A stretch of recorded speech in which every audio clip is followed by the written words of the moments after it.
N'hésitez pas à commenter cette vidéo. Et si celle-ci vous a plu, de ne pas oublier le pouce bleu et de partager au maximum. Bon visionnage à tous. Alors là, je vais commencer par vous présenter une séquence. L'effet décor, l'effet falaise de l'environnement où habite le Pogona. Dans le Grand Bush australien, c'est particulier, c'est entre les falaises, les buissons, les arbres, les cactus. Alors bonne chance pour toutes ces falaises à faire, tous ces creux à faire avec des ciseaux, des couteaux. Alors j'ai pas filmé la séquence, mais mettez des gants, des doubles gants même si vous voulez, parce que vous allez avoir des cloques aux mains.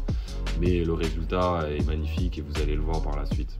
Alors ça, c'est des planches de polystyrène que j'ai découpées et qui vont créer des plateformes pour que le Pogona puisse se poser. Moi, mon Pogona, il se pose dessus. Alors là, vous allez passer à la chaleur ces petites plateformes qui vont créer un effet pierre. Vous pouvez prendre un sèche-cheveux ou un décolle papier peint. Moi, j'ai préconisé le décolle papier peint. C'est vrai que c'est largement plus rapide et ça fait un effet escompté. Vous allez le voir dans les prochaines séquences. Donc là maintenant on est en train de voir le résultat. J'ai placé quelques morceaux de falaise que je venais de créer pour commencer à vraiment formaliser. J'avais vraiment une image en tête que j'essayais de mettre en place. Et là comme vous voyez, ça crée vraiment un effet un peu canyon, un peu Australie, comme vous pouvez voir sur les images. C'est vrai que je me suis beaucoup aidé d'internet, j'ai regardé les images qui peuvent être présentes concernant le bush australien. Je vous invite à regarder sur internet.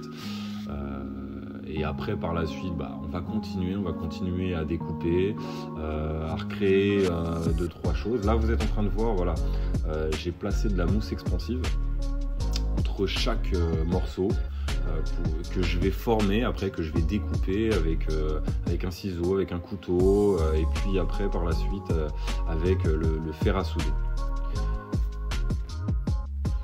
Alors là comme vous le voyez, j'utilise le fer à souder. C'est vraiment pour créer des creux dans la pierre, pour créer une forme. Vous êtes en train de le voir. D'ailleurs, vous regardez bien sur cette image, on voit bien le résultat du décolle papier peint. Ça crée un effet très aride, très rustique. Et avec le fer à souder, on continue à former. Là, surtout, alors beaucoup, le travail se porte sur la mousse expansive, parce que la mousse expansive, alors ça fait un effet pierre, on le voit sur beaucoup de terrariums, sur YouTube, sur Facebook, etc.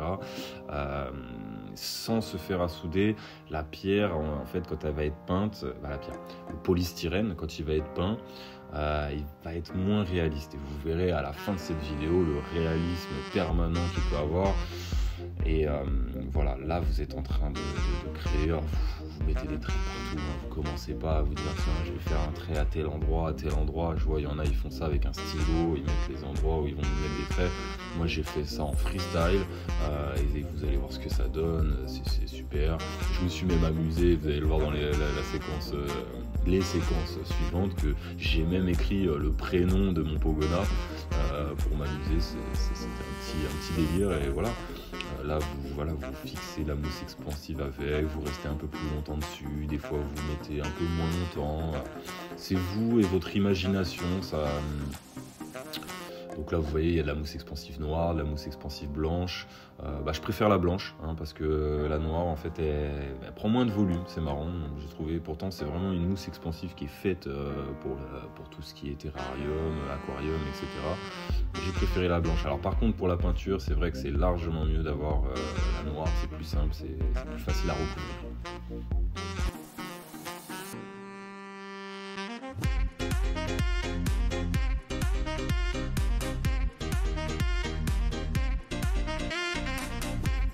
Voilà, comme vous pouvez le voir sur cette image, j'ai écrit le prénom de mon Pogona qui s'appelle Antares. Elle s'appelle Antares.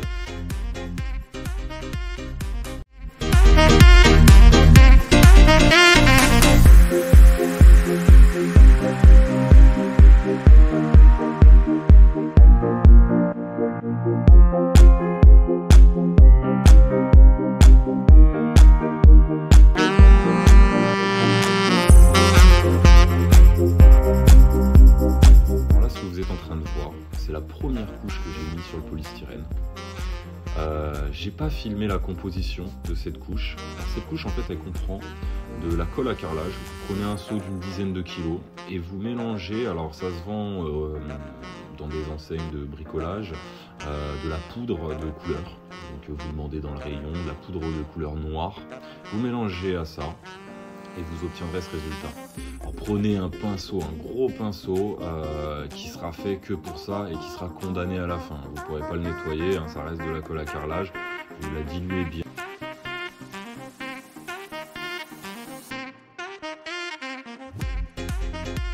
Puis on passe à la première couche. C'est une couche de peinture vraiment de couleur terre cuite, vraiment pour créer un petit effet terre cuite. Puis après vous êtes en train de voir ce mélange que j'ai fait de terre cuite mélangé à de l'eau. En fait ça se vend en petit, voilà, on voit à un moment donné des espèces de petits pots de je sais pas, ils font combien, peut-être 50 millilitres, et ça vous le mélangez en fait avec de l'eau et vous obtenez vraiment une couleur. Ça se vend dans les magasins de bricolage et vous prenez votre pinceau et vous tamponnez un peu partout pour créer cet effet contraste entre le noir, cette petite couleur terre cuite que j'ai mis auparavant, et là vraiment on essaie de créer un effet un peu plus profond, on va dire, de cette couche.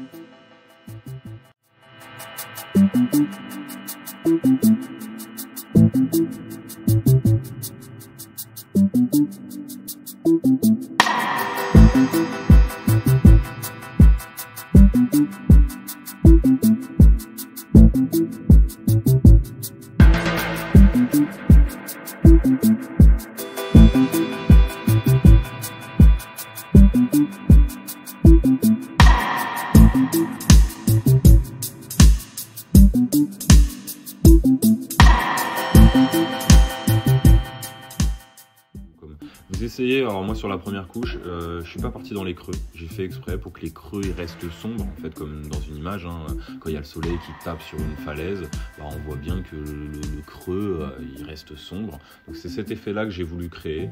C'est après la prochaine couche que je vais vraiment commencer à tamponner un peu plus dedans pour créer un effet contraste après que cette peinture sèche, parce qu'en fait quand elle sèche, bah, elle n'a pas du tout le même aspect. Là vous voyez, c'est encore frais. Après sur les séquences prochaines on verra bien que ça s'est vraiment estompé. Donc là on est voilà, sur un résultat. Alors là on est sur la deuxième couche, j'en remets, en fait j'attends que ça sèche, je pars à droite, puis je reviens sur la gauche pour créer du contraste en fait, des endroits où j'en ai mis un peu plus qu'à d'autres endroits, et vous verrez le résultat à la fin. C'est plus facile à comprendre quand on voit le résultat. Donc là vous voyez ce que j'ai fait. Alors les creux, comme vous pouvez le voir, les creux ne sont pas du tout peints.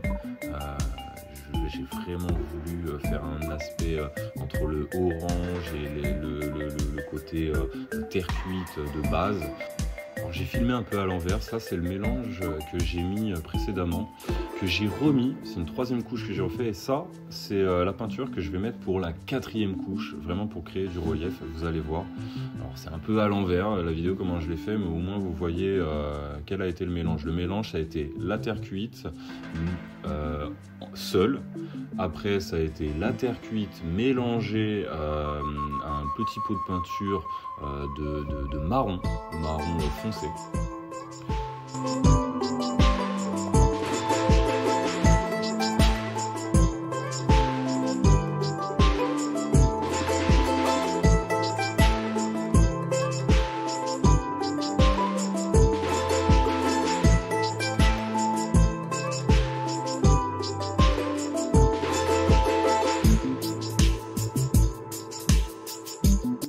Fait voilà très jaune au début. Alors ça vous inquiétez pas, c'est parce que c'est frais. Quand ça va sécher, vous allez voir le résultat, ça fera un effet très clair. C'est un orange que j'ai créé dans une enseigne de bricolage. c'est du orange Takota, je crois, comment ça s'appelle. Mais bon, vous voyez à peu près la couleur quand vous allez dans votre magasin de bricolage. Vous regardez s'il y a une couleur similaire disponible. Sinon, vous allez dans, vous savez, l'enseigne de mélange de couleurs. Vous lui demandez ça. Par contre, vous prenez bien de la peinture type cuisine pour qu'elle puisse tenir, qu'elle soit surtout pas dangereuse pour votre Pogona, pour la santé. Le type cuisine, c'est fait pour l'alimentaire, donc ça en tout cas, ça limite les risques de problèmes pour votre Pogona. Et c'est surtout que ça va tenir, parce que moi je peux vous dire que ça fait 3 mois que j'ai fait ce terrarium, et mon Pogona il saute partout, il griffe, et ça tient. Donc voilà, après maintenant je vais mélanger cette couleur avec du blanc, pour créer des petits reliefs, des tout petits reliefs qui font un effet pierre. Vous allez voir dans les prochaines séquences où l'effet pierre est vraiment prédominant. C'est vraiment limite cette couleur-là qu'on va voir plus. Donc je vous laisse regarder.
Dans cette petite séquence, vous voyez l'effet pierre que je fais.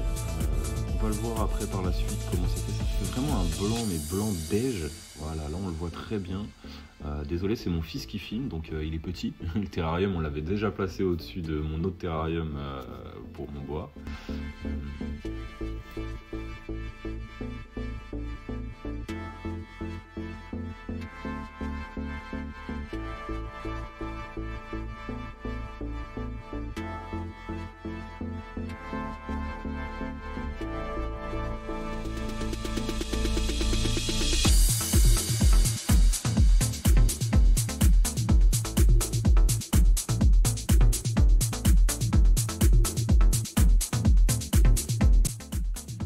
Après avoir fini tout ça, on va passer aux plantes. Les plantes qui pour moi donnent une couleur un peu verte dans le terrarium, une couleur très intéressante parce que c'est vrai que le Pogona vit dans un milieu désertique, mais son réel climat c'est le désert, mais en même temps beaucoup d'arbres, beaucoup de plantes, cactus, buissons très secs.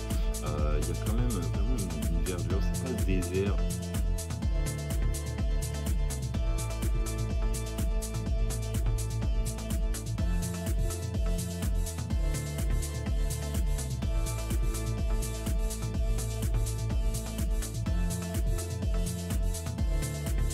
Donc là vous avez un mélange simple, 1/3 de terreau, 1/3 de sable et 1/3 de pouzzolane. Ce qui va vraiment drainer l'eau parce qu'on va mettre des cactus, des plantes désertiques, donc faut pas que l'eau stagne. Voilà, très simple.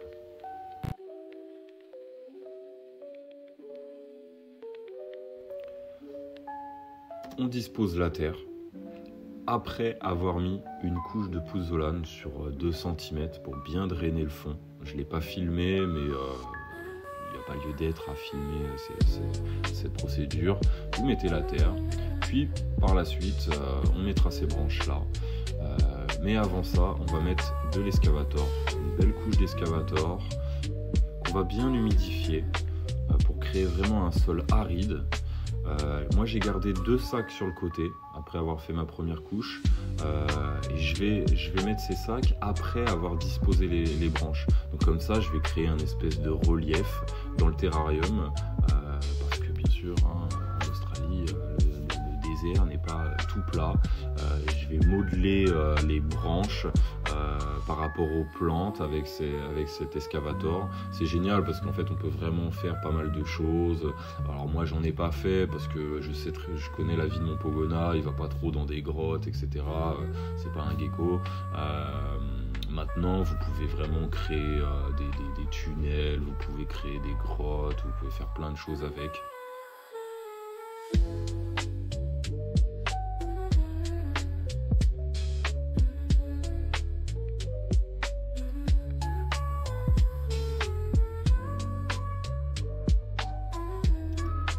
On va commencer le meilleur moment, la plantation. Là où on va disposer les plantes. Donc bon, je ne vais pas vous faire toutes les plantes parce que sinon la vidéo elle va durer 1 heure. Mais je vous montre, voilà un cactus, je le place en dessous. Je sais pertinemment que mon Pogona ne va pas y aller. C'est en dessous de la branche. Et justement, 3 mois après, il est toujours intact.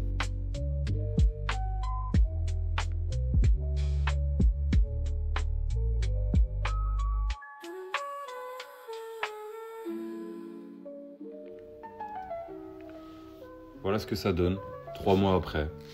Après avoir disposé les branches, avoir disposé son petit hamac, y a tout, hein, y a sa gamelle, il y a eu 3 mois de vie. Alors j'ai mis des colomboles, les colomboles n'ont pas vraiment tenu. Par contre, de temps en temps, je vois des cloportes orange. Vous pouvez les prendre dans pas mal de magasins, ils tiennent. Alors ce qu'il faut savoir, vous le voyez au sol, normalement au fond, vous voyez que j'ai mis des écorces de liège avec de la sphène en dessous, que j'humidifie tous les 2 jours à peu près, pour que les colomboles puissent toujours avoir leur humidité. Alors bien sûr, je vais pas vous mentir, mon Pogona elle cherche les cloportes quand elle en voit un qui part en courant. Il y en a de temps en temps qui meurent, mais bon, après derrière tout ça, je sais qu'ils font des petits, et ces petits ils vont survivre, j'espère, et voilà, c'est la nature. On crée vraiment un espèce de petit biotope naturel. J'ai vraiment voulu faire quelque chose de vivant, donc malheureusement la mort fait partie du vivant. C'est comme ça, c'est la chaîne alimentaire. Alors là, vous voyez mes aloés qui ont été bouffés par les cloportes, bouffés par ma Pogona.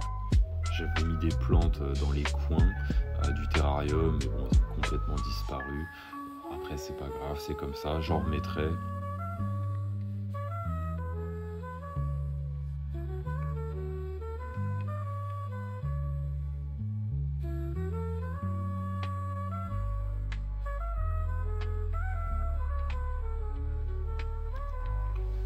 Voilà, je vous présente ma petite Antares. Alors là, elle n'a pas envie de se faire caresser, elle vient de sortir de mue. C'est surtout que je venais de recevoir une livraison d'insectes, donc elle était inobulée par ça. D'ailleurs, elle a bien mangé après.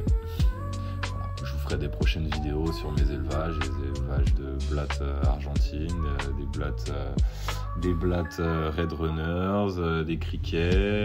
Donc c'est vrai qu'ils sont pas loin de son terrarium, donc elle les écoute là. Et donc elle n'a pas trop envie d'interagir avec moi. Mais voilà mon Pogona qui est sorti et qui veut aller dans le terrarium de son copain boa. C'est assez vexant parce que elle a l'air d'apprécier un peu plus le terrarium de son copain. Qui est aussi très beau. J'ai pas encore fait de vidéo dessus, j'aurais peut-être dû, mais je ferai peut-être une vidéo de présentation afin de vous expliquer, parce que bon, tous ces terrariums ont été faits par moi-même. Bon cette vidéo est terminée. J'espère que ça vous a plu. C'est une vidéo très amateur, mais j'avais envie de faire cette vidéo, de partager. Aujourd'hui, c'est une vidéo qui sert vraiment à vous montrer qu'on peut faire quelque chose de magnifique tout seul. Alors, je vais pas vous mentir, c'est énormément de temps. C'est pas mal d'argent. On croit qu'en faisant des terrariums OSB, on va faire quelque chose de peu onéreux, mais c'est pas le cas. Vraiment, parce qu'il nous manque toujours des choses, des outils, la peinture ça coûte cher, le matériel qui est derrière on le sait très bien, hein, les lampes, etc. Peut-être qu'il serait intéressant que je fasse une vidéo sur le budget. Sur le budget, c'est quelque chose que j'aimerais bien faire, parce que ça m'a coûté cher quand même, mais derrière je suis vraiment content du résultat. Maintenant moi, par cette vidéo, je voulais aussi vous vous annoncer que j'aimerais me mettre à mon compte pour créer des terrariums. Donc si vous êtes intéressé par le fait de créer un terrarium qui fasse 60 cm sur 60 cm ou qui fasse 1,50 m ou qui fasse 2 mètres, je peux vraiment faire quelque chose de magnifique.